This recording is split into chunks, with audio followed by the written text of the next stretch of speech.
I'll make it near enough 7. We're all in. Okay. Any apologies?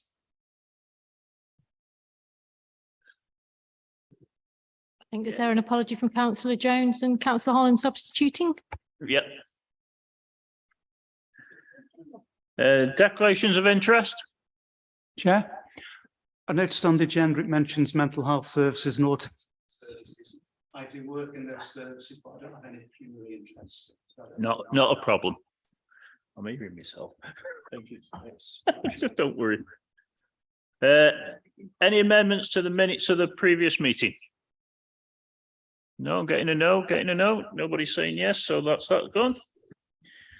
Okay. Cabinet update. I haven't got an update. I think everything I might have discussed is on the agenda tonight.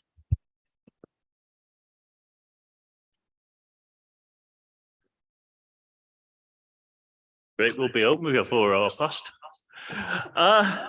Right. Sheep grazing or animal grazing. Favourite subject of mine, but for the purposes. Tim Farmer, there is rams, not sheep. So, Tim, take it away. Good evening to you, everyone. Thank you, Councillor Wilkes. As has been suggested, if I was eloquent enough, I feel as though there would be a sort of a joke to open up with, you know, a farmer, a vicar and a councillor standing in a graveyard with an appropriate punchline. But I was approached by Councillor Wilkes and the vicar at St James's Audley with a small dilemma that there was an area of the graveyard which had not been able to be managed by the council for a number of years. And there was a significant amount of negativity within the community about this not being addressed. And so I was hesitantly approached to sort of say, do you think, is it possible to put sheep on there? And so if ever there was a warning sign to run in the opposite direction, I think that was it. But I didn't take it. And I said, well, yes, we can. I just wanted to sort of take the opportunity to sort of explain how it worked and the sort of process that we went through, because I'm very conscious that the council has quite a sort of significant agenda when it comes to being carbon neutral, which needs to be addressed over the coming years, and whether this is something for you to consider as you go forward.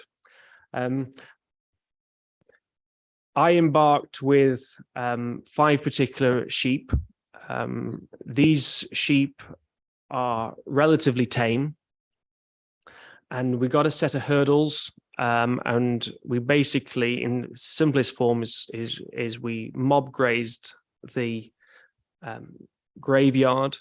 It was the particular area where the council management teams couldn't access through with their equipment. There was certain concerns about health and safety and so forth of collapsing graves, and so the sheep were sort of perfect in the sense that they don't struggle with health and safety, and every element of grass can be removed, and the beauty of it was that when it comes to a carbon management aspect, they did a very, very good job with very, very little excess. And so it took us about sort of 10 weeks of just moving the sheep round bit by bit, bit by bit. And I think it's fair to say the feedback from the community and from the church has been very, very, very positive.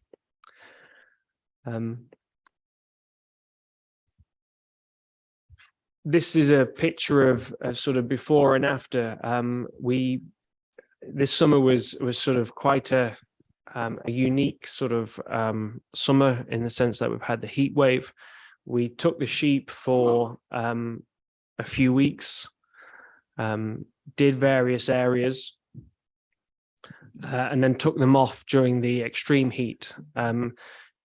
Simply, the main thing for doing that reason was to, because people were very concerned about them, even though the sheep were very okay, no concerns. They had shade, but this particular picture is sort of shows the before and after. That patch of grass is where we had already previously grazed, sort of 6 weeks earlier.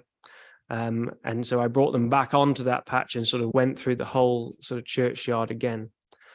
And the main thing was that it took an area of wasteland in the terms of overgrown area, inaccessible. And if you to go back to St. James's as church now, even on the banking where it is still, there's an element of undulation, it's very accessible. Those members of the community who do have graves down there can access it if they wish. And just as a sort of side note, as a very sort of definite success, the War Graves Commission were I'm going to say lost, but it's not the correct term. They didn't know where 3 particular graves were, and by taking the sheep on, grazing round, those final 3 have sort of been found now. And as we went, we cleared the graveyard of litter. I mean, in the sense of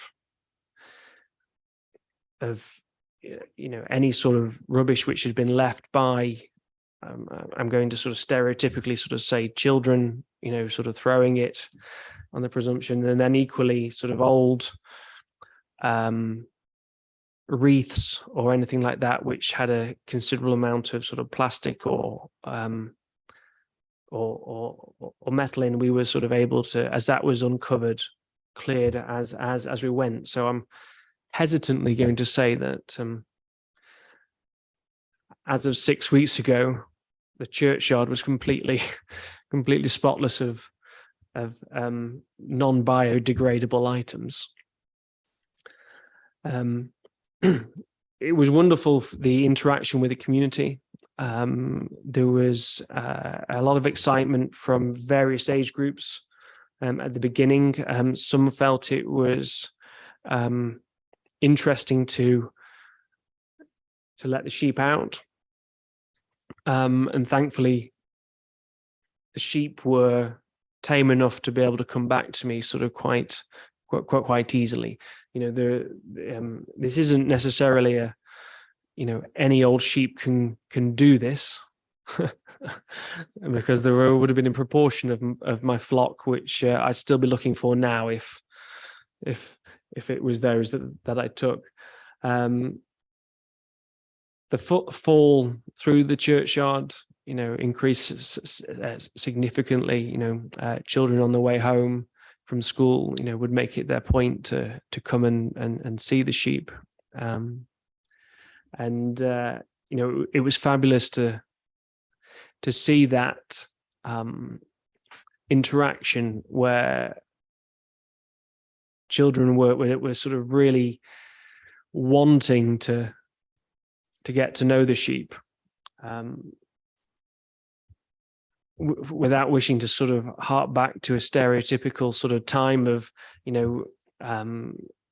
40, 50, 60 years ago. Everyone knew a farmer and had a farm to play on as such, and that isn't present today. And it gave a great opening for the children, for those of them who it was on their way home, to make a point of making that small detour. It was a focal point within the evenings for those children who would often spend time out in the evenings with not necessarily a lot to do. They would come and gravitate towards the sheep. And once the initial sort of excitement sort of wore off, they were immensely respectful, which was, a relief and lovely to see. There's been various sort of success stories of people who were currently sort of off work from sick, and the interest that the sheep sort of gave them, and as a focal point for them to come and see them on a daily basis. And so, in short, the graveyard, if any of you wish, is perfectly accessible right now to go and have a look. And there's no reason why the council can't repeat this way of managing graveyards throughout the borough, if they so chose to see that there was a need to do that.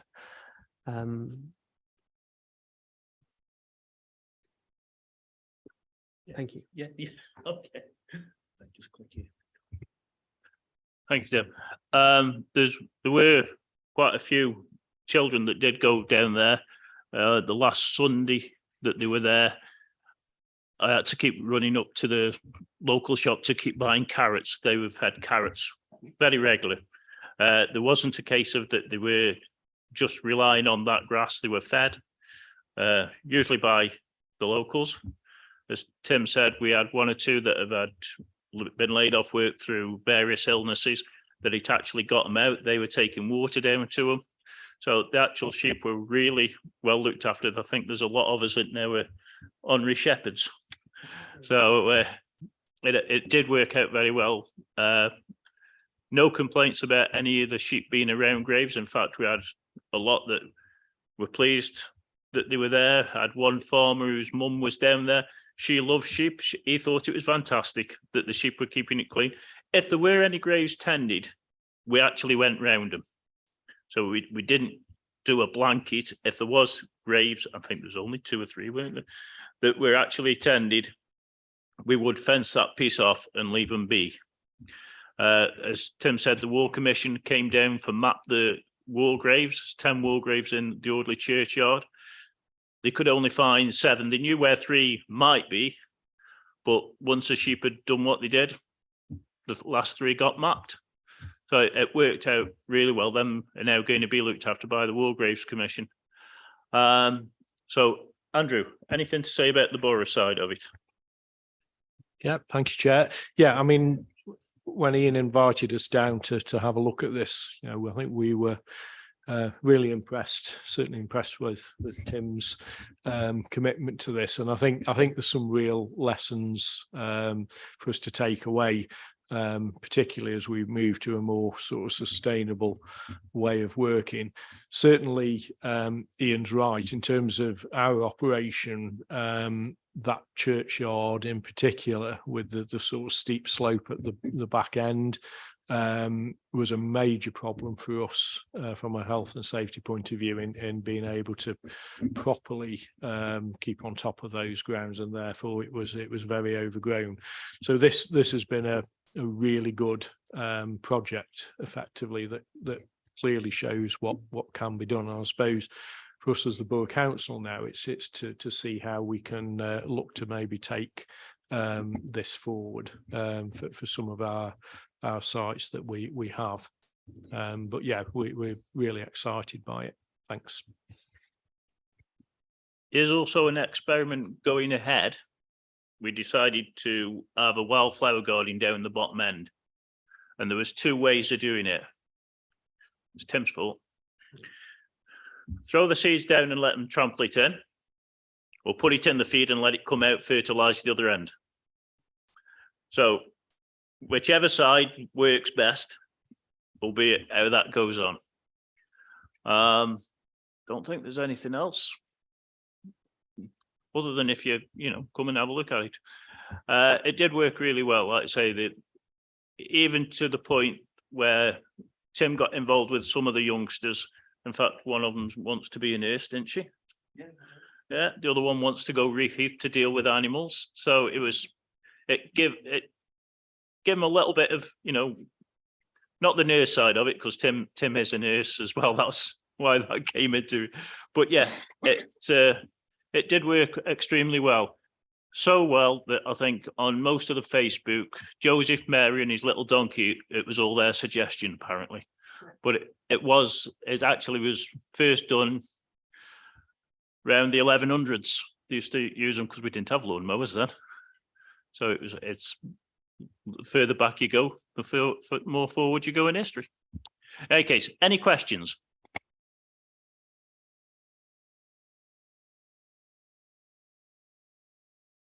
Not a question, it's a comment. What an excellent idea. Absolutely excellent idea. You think, Daffy, why not? I mean, this is presumably a closed churchyard, is it? So it's not used churchyard. No, so it's our responsibility. No, I think it sounds an excellent idea. What's not to like about it? I think it's an absolutely superb idea. Thank you. Councillor Chris. Thank you, Chair. Just to say, I saw what it was like beforehand. It was completely overgrown and like a sort of a jungle. So you get the far back you went, and then Councillor Wilkes took me up, and it was like completely mowed. And he said to me, "If you look at one side, that's done with the traditional lawnmower. On the other side of the path is with I think Rambo is Rambo is the leader." And it as fantastic and all completely changed. So yeah, I was very impressed. Rambo was nicknamed because he was the greatest escape artist we could ever have. But the only reason he escaped is he knew full well he was going to get fed to get back in with the others.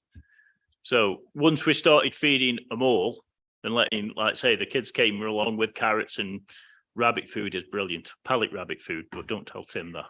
Yeah. Once they were being fed, he decided he wasn't going to escape anymore. He was quite happy to stay in there and be fed. But yeah, he was a good escape artist, wasn't he? As long as he's not lamb chops, because he's my mate. Any other questions?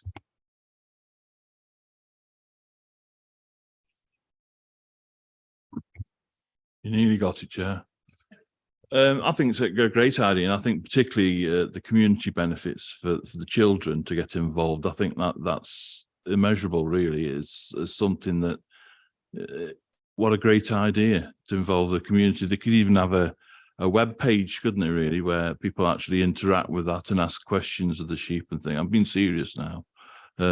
Obviously, somebody needs to put that Facebook page together, but something like social media to get the community involved. And I think behind you 100%, I think it's a cracking idea to deal with the problem. Did get quite a bit of Facebook coverage at first. I think they thought we were all nuts. Like you say, a vicar, a councillor and a farmer, yeah. But it didn't take long for it all to come together and they could see the results. Like I say, it's into a new idea. It was done in the 11th century. I actually got a little bit of history for you. People didn't like the idea of sheep sleeping on graves. So they planted anything that was thorny, brambles and stuff like that. I'm getting back to the 11th century. And because brambles will grow wild, they couldn't find the graves. And it was then that the common folk used grave markers. So if it weren't for sheep, wouldn't be grave markers. Okay, so if that's okay, if everybody's had the say, and I have, and you have. So, Tim, if you want to go, you can go home after a shift. Thank you for coming.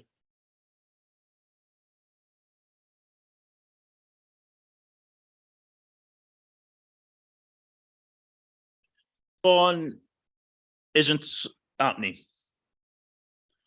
Try services. We haven't heard from them, so there must have been a problem. So we aren't on to try services. So Tennis provisions, Andrew. I just introduce it before Andy goes into full spiel, please, Chairman. It's a superb offer by the LTA. It's £100,000 to redo two of our tennis courts. Andy will give you the full details, but I want to stress the fact though that our admission to these tennis courts will still be free. There's no cost involved for anybody, and there'll be some sort of admission and booking system. But Andy will give you the full details. But I just want to stress, whatever we come with, it'll be free for our people to use our tennis courts. Thank you, Chairman. Thank you, Andy. Thank you, Stephen. Thank you, Chair. Yes, thank you. Just to give a brief summary of tennis provision within Newcastle Borough Council. Currently, we operate 18 tennis courts across 5 sites. Our principal tennis centre is in the Westlands. That's identified as being a strategic site for tennis across the borough. And then they go in a ranking. So we have strategic, key, then community tennis facilities. The other key site for us is also Woolstanton Park. And they've got 10 courts and 4 courts respectively. Since we adopted our playing pit strategy back in 2021, the Lawn Tennis Association identified Newcastle as being a hotspot to increase tennis participation to support and improve the health and well-being of our residents. So over the past 18 months or so, we've been working very, very closely with the LTA to see how we can get some really needed investment into those tennis courts. And I'm pleased to say what they identified is that Westlands tennis courts needed resurfacing and partially repainting in 2 of those locations. And in Woolstanton Tennis Park, they identified that the courts there just needed a repaint. Like Stephen said, one of the council's aspirations is about how do we digitise our services to make it more efficient and effective for our residents to be able to book. We simply don't have the resource anymore to pick up a telephone and say, can we book a tennis court at Westlands or Woolstanton Park? So part of the project will be actually to digitise the customer journey for us. So we'll be using a Sparks programme, which will be an online platform where residents can go and book our tennis courts. And as Councillor Sweeney rightly pointed out, it was an aspiration of Cabinet to actually retain our tennis provision totally free of charge. And I'm pleased to say that the LTA have accepted that approach. So where are we now? So the LTA are currently going out to the market for us. They'll procure these works on our behalf using their insight and industry expertise.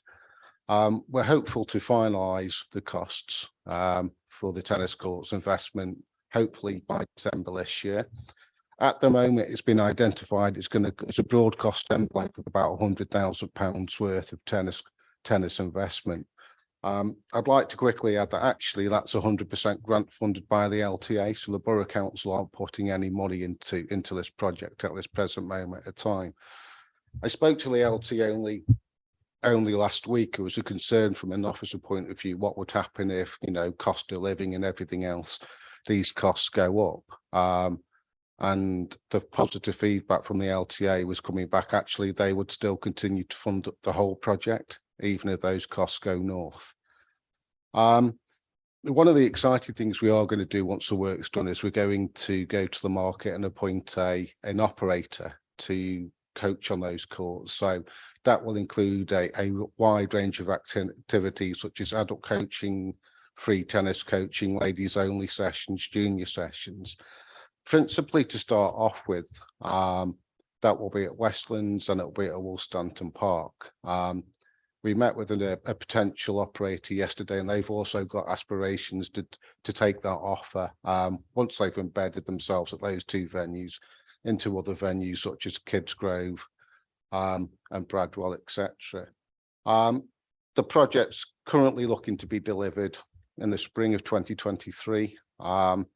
And we will appoint an operator to do the coaching element of the tennis offer January, February time this year.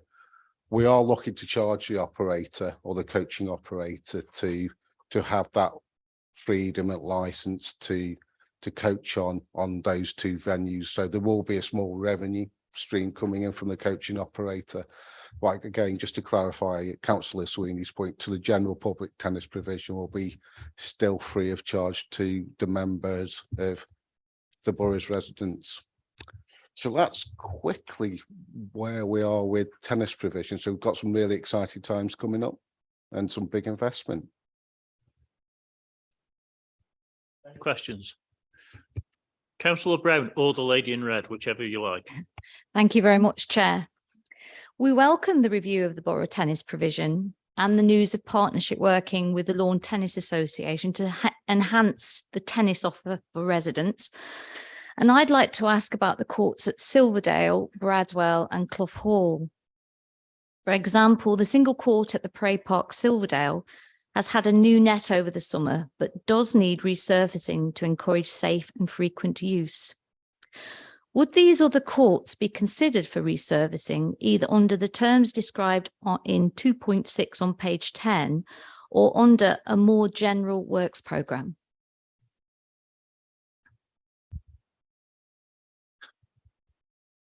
The answer to your question is, in terms of outdoor sport, our strategic priority is delivered through our playing pitch strategy. So within our playing pitch strategy, all venues are highlighted in terms of one, their strategic need, their current condition, and also then gives the time frame for investment. We've got to be mindful that organisations such as the Lawn Tennis Association and anybody else that does invest in outdoor sport, they don't have a bottomless pit of money. So I think what we can do is just review what our maintenance arrangements are from a council point of view. That may not get them resurfaced, but we certainly can go back and have a look at in terms of what the day-to-day need is. I think by getting an operator to try and use those courts as well, that will actually drive the strategic need and identify is the latent demand to invest in those tennis courts. So this is only the start of the journey for investment and growth of tennis at this present moment in time. What I can't promise you today is what capital investment will go into those other venues and how soon that will go in. Adcock. Thank you, Andrew. Thank you, Chair. Yeah, I welcome this. During the lockdown, myself became a regular tennis user at my local court in Silverdale, because it was such a fantastic to have that service on my doorstep. And but I would back up what Councillor Brown said. I understand why Westlands and Woolstanton have got the priority because they're the biggest courts in our area. But as Councillor Brown said, I'd really encourage that hopefully down the track we can look at maintaining these other courts like the one at Silverdale, which are in need of repainting and resurfacing. But I certainly welcome this first step towards having this grant funding and increasing the provision across the borough, because I think it's so important, especially during the lockdown where people have been using local services more and trying to get outdoors more. I think this is a really encouraging step. Thank you.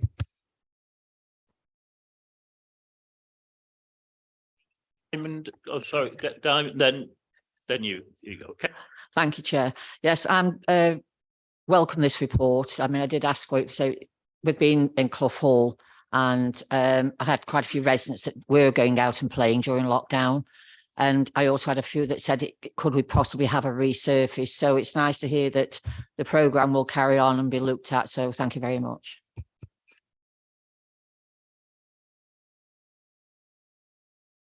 Tennis court at Bradwell Lodge always appears to be locked. During the fun day, actually, I had to go down and access a key for the tennis court because I'm not quite sure how people would access it if it is continually locked. Is there a reason that it's locked? Has there been incidents of young people in the park, or can people access it and get a key? Do they have to go somewhere else to get it? Thank you.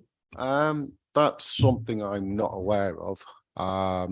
So those comments are noted. Let us take it back and we'll come back to feedback. Thank you. Anyone else? Councillor Barker. I find it quite sad when I look at the info, which is absolutely brilliant, but Chesterton is missing on this for tennis courts. We've got derelict courts in Chesterton Park, which used to be used really well. Is there a reason why Chesterton's been excluded?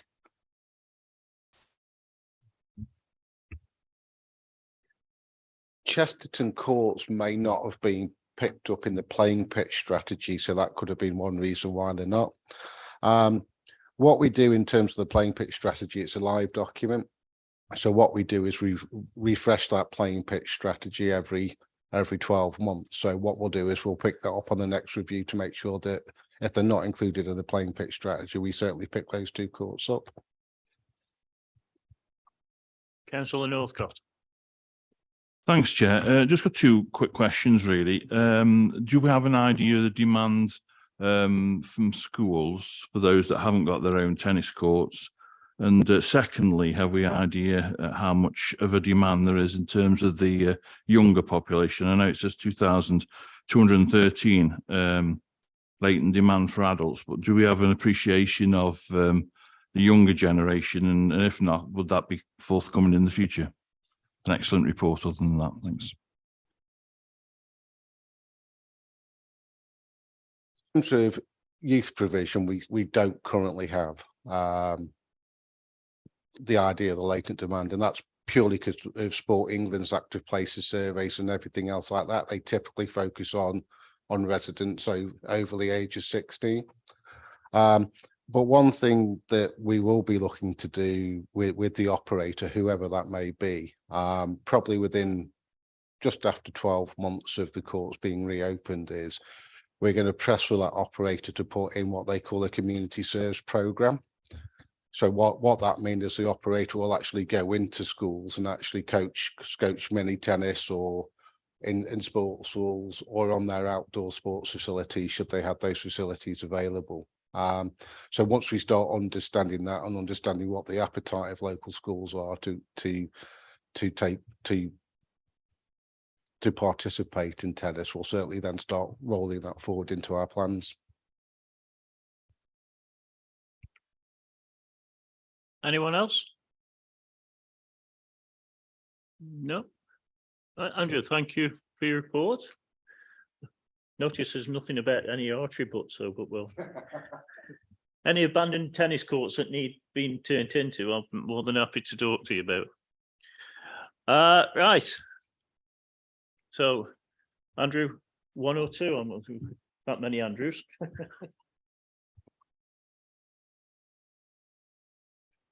Obviously, in terms of Wally's Quarry, probably not a huge amount to update. Members probably aren't already aware of, but obviously, you know, following the mediation process, talks are now constructively taking place with Wally's Quarry. And again, that came out of the agreement that Wally's Quarry do commit to engage constructively with the council in good faith, and that is happening. So hopefully we can now start to see some progress and things move forward positively, particularly for the community and all the people around. So I think what's happening at the moment is that council officers, which includes the chief executive, are working closely with Wally's Quarry, and meetings are happening on a regular basis to ensure that things do move forward positively. As the council, we'll continue to actively monitor the site for the prevalence of odours. And in the event of further instances of statutory nuisance identified by the council's enforcement policy guide and process will be followed. So again, this if this happens, it could ultimately result in the council seeking permission from the Secretary of State the environment to prosecute. But the hope is that we don't have to go that way, and as I say, that we start to move things forward positively, and we get the resolution that everybody is looking for. I haven't really got a lot else to say unless Councillor Heason or Sweeney got anything to add. I can chip a bit if I can. I think, yeah, I think this is a good report. I think if you read on from 2.6 onwards, it tells you sort of things that Wallis Quarry have agreed to do, and they're just sensible, really. You know, to engage constructively and in good faith with one another. Publish operational plans, provide advance notification activities. It's just common sense. I'm glad it's reached this position. It's also, we've had £400,000 to our costs of what we've had to incur. It's just a shame we had to do it, really.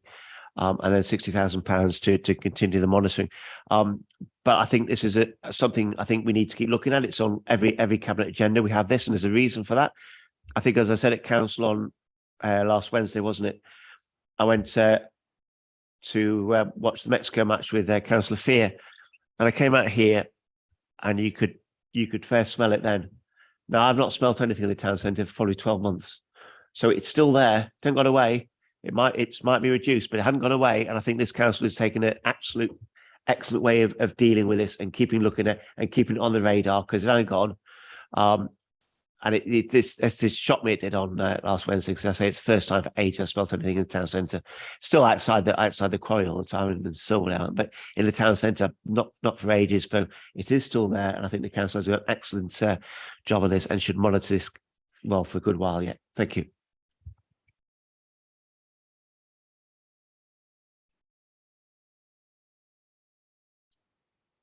On page 17 of the report, there is a reference to the refreshing of the Quarry Liaison Committee under the specific measures for community engagement contained in the agreement.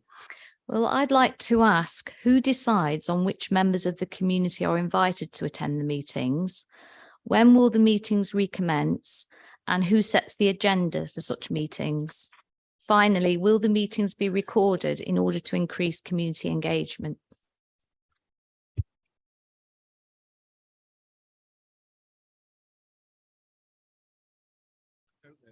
But there is an answer. I think Councillor Tagg talked about it. The council doesn't know about what we're doing about it. So there is answers for all those questions, but I haven't got them at hand. Have you got any, Andrew?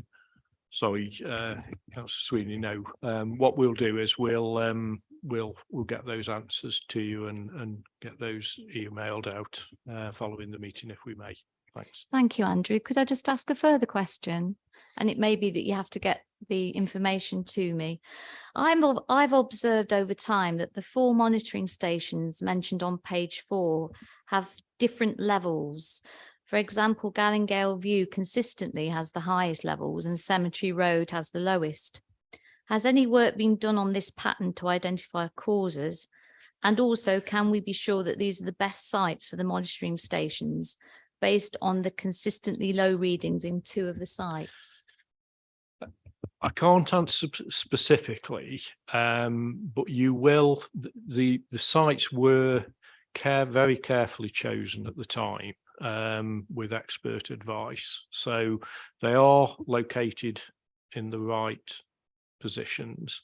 You will get variance. And to be honest, I'm not necessarily surprised that Silverdale roads are showing the lowest, because it's actually the closest to the site, strangely, and as bizarre as that may sound. But it will depend on lots of issues about, wind speed, actually wind direction, wind pockets. So wind and air movement will occur in different ways due to the topography of the ground. So that's probably the reason why there is differences. And you would expect that, to be perfectly honest. So I think that's the answer, but I'm absolutely certain that the locations were very, very carefully thought about and chosen on that basis, but I will check and confirm. Thank you, Andrew. Rupert? Thank you, Chair. I'm looking at the graphical summary that follows this report about the Jerome measurements. I hope I'm saying that right.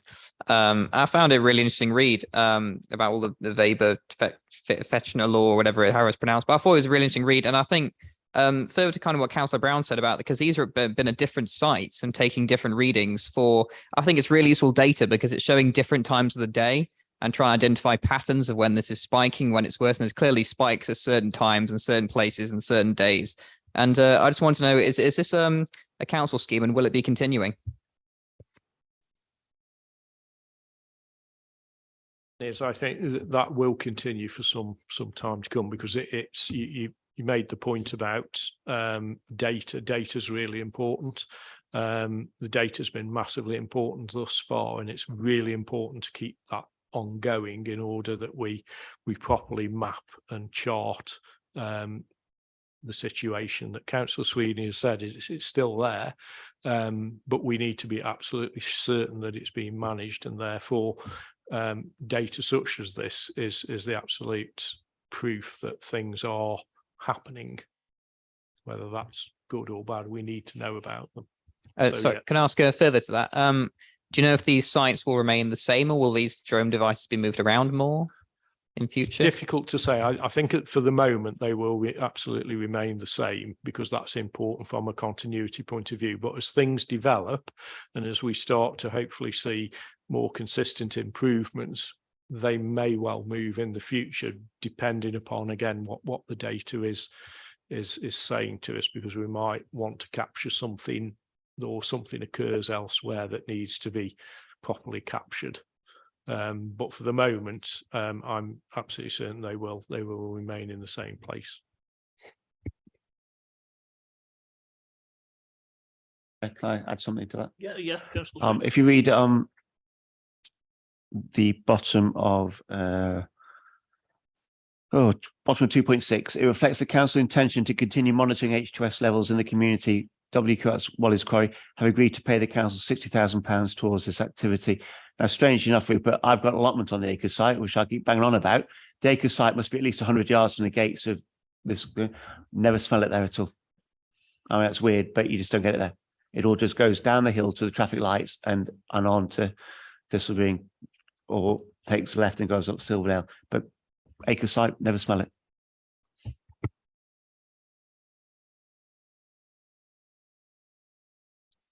In sort of adding on to what Councillor Sweeney said there, I regularly attend Cornerstones, which is just down from the acres, and I have smelt it there on several occasions. On a Thursday evening I attend, and I've smelt it there 3 different occasions. Also, Garner's Garden Centre is a site where I've smelt it very frequently, and I have smelt it at the Labour Rooms at Dunkirk, as far away as that. So it's interesting, isn't it? And I welcome this level of monitoring so we can identify trends. Thank you.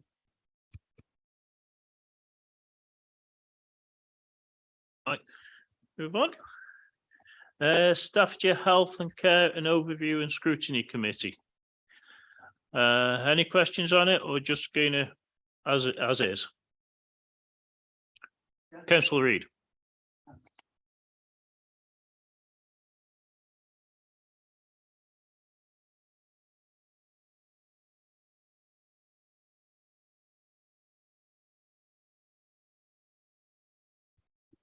There we go. You have the. Just looking at all the areas covered, I think an issue that kind of strides across these areas are the workforce retention and recruitment issues. On page 36, workforce planning, health and social care. The focus seems to be on the care home and domiciliary care sectors, with people leaving due to low wages and the impact of the cost of living. Do we actually have the kind of the numbers of how many vacancies there are and specifics in terms of how these issues will be addressed? And also a second point, in terms of the wider social care workforce, where we've seen around the loss of about, I think, 50,000 people from the social care workforce, which I think equates to about 165,000 vacancies. Previous minutes noted, I think from last scrutiny, there were no recruitment issues regarding social workers, and apparently we've got a full complement across the borough. Is that actually kind of accurate in the context of the national picture? Great if it is, but I'm just, you know, because you hear about these kind of vacancies kind of, you know, everywhere, particularly with in terms of social work, which I've got a particular interest in as well. Councillor Northcott, do you want to? Yeah, thank you, Chair. I suppose I ought to declare an interest really being as on the cabinet at the county council.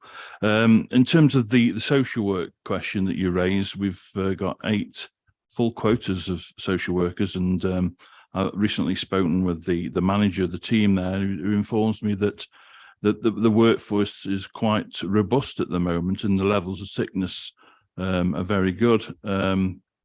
She informs me that they've had a settled team now for some while, because that's one of the first questions I asked councillor was was that robust to meet the challenges ahead.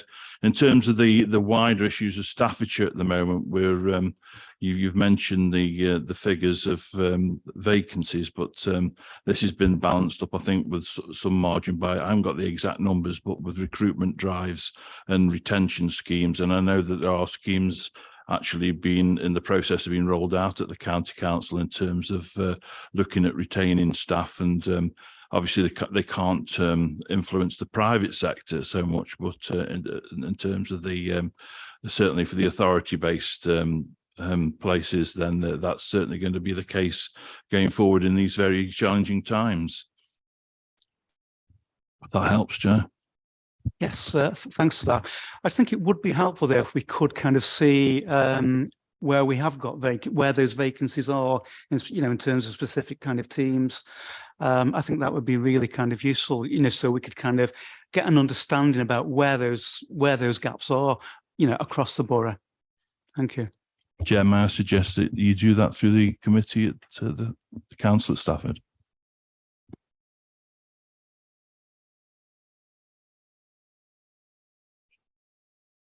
Richard, sorry. Yeah. I welcome any changes to health and social care that give improvements to local residents.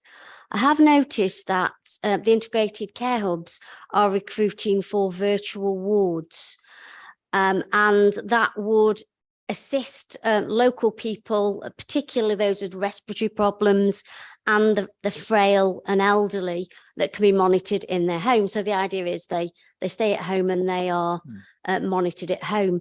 My question is, will these local residents receive training on this with this technology, because they may not have the digital skills that kind of perhaps younger people might have, or the staff?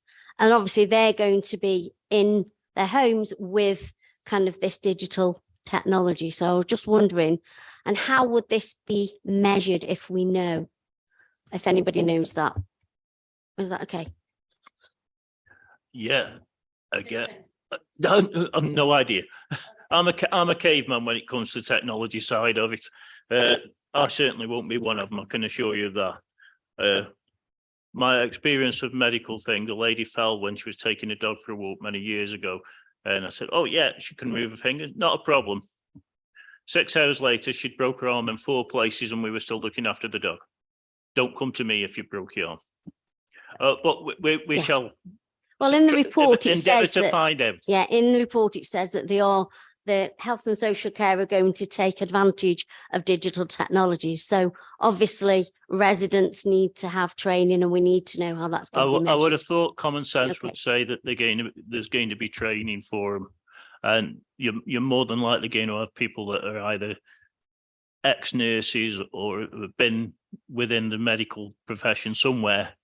Certainly not people like me. Any other questions?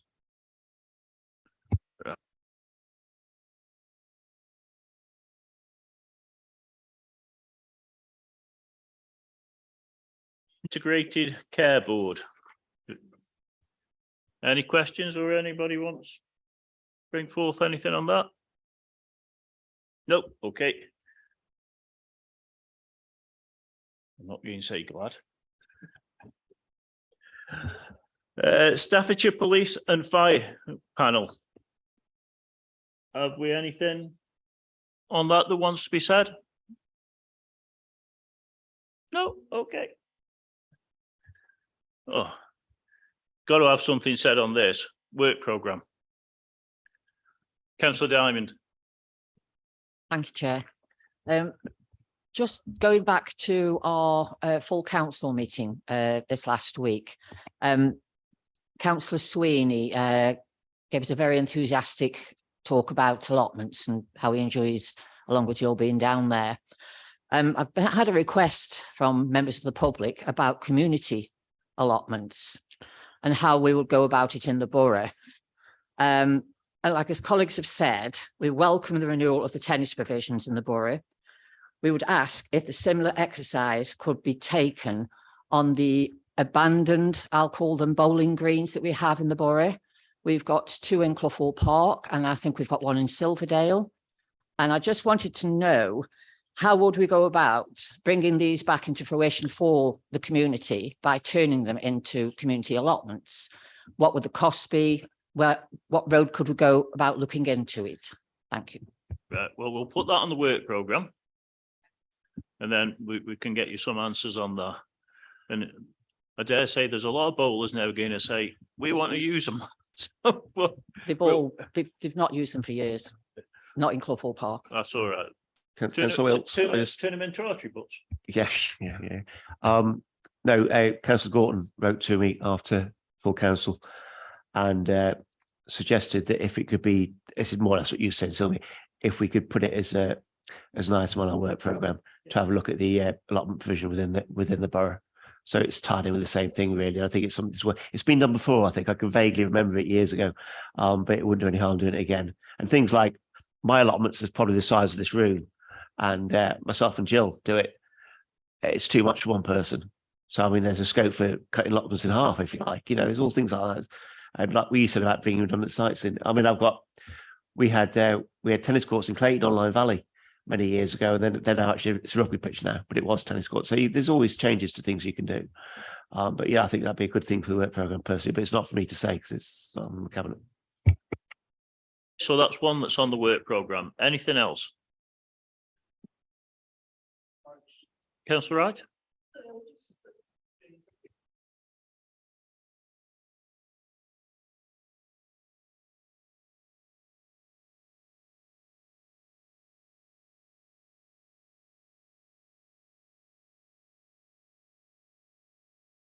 Okay. Yes. It is on the work programme at the moment for June next year. So if you think that's okay, then it will be coming. Can I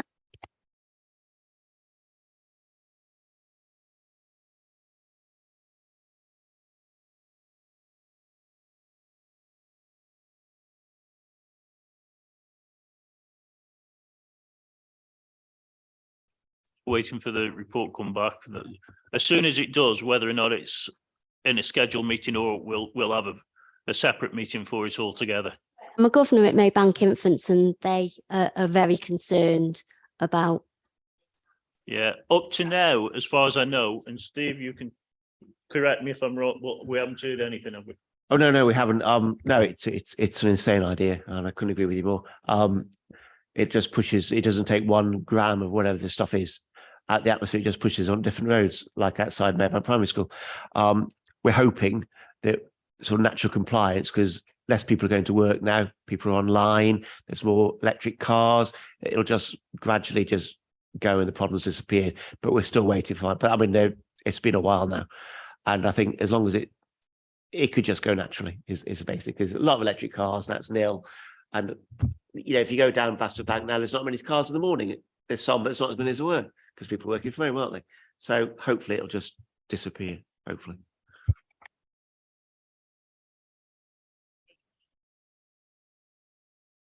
Hello, me subbing again, so I may not be here to hear it, but in the event that DEFRA do send this authority another ministerial directive or a further direction that we have to take action in respect of air quality, it would be useful for this committee to see that and to scrutinise it. My guess would be that any further movements from the government would also be something that might well be discussed both by cabinet and full council. So while it's not an item for the work programme, if it did come back and if the government is minded to impose certain solutions upon the authority, this would certainly be the appropriate scrutiny committee to squeeze it in at such a time in the future. Thank you, Chair. I think we've agreed to squeeze it in, haven't we? It is on the very bottom of the work programme, special meeting air quality full business case, so it won't be forgotten. Right, if nobody's got anything else to put on the work programme, I'm going to sneak one in. It's not the sheep.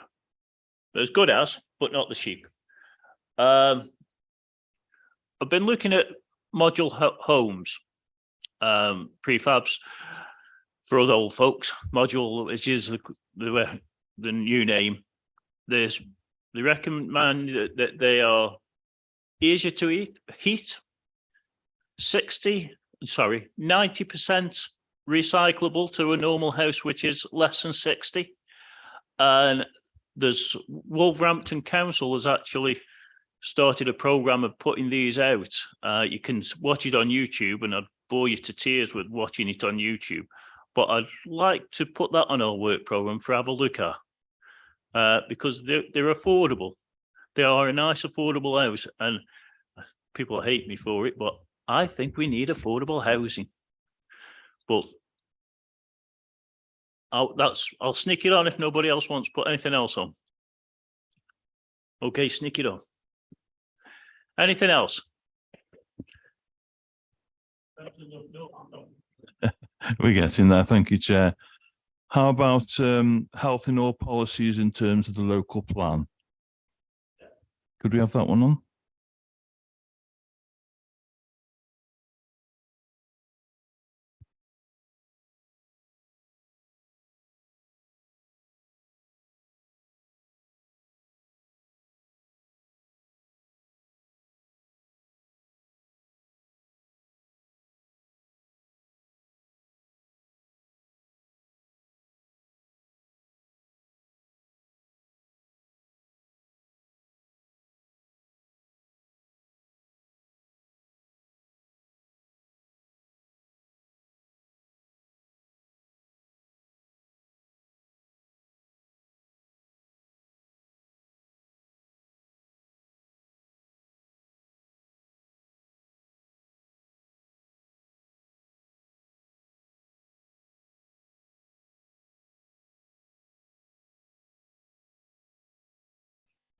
That concludes business, and the next meeting is the 6th of March, unless we have anything in between. Thank you for coming. Have a nice Christmas. Have a nice Christmas. Oh, yeah, you can have one of them as well if you want. But in my case, you know, it's a bit more of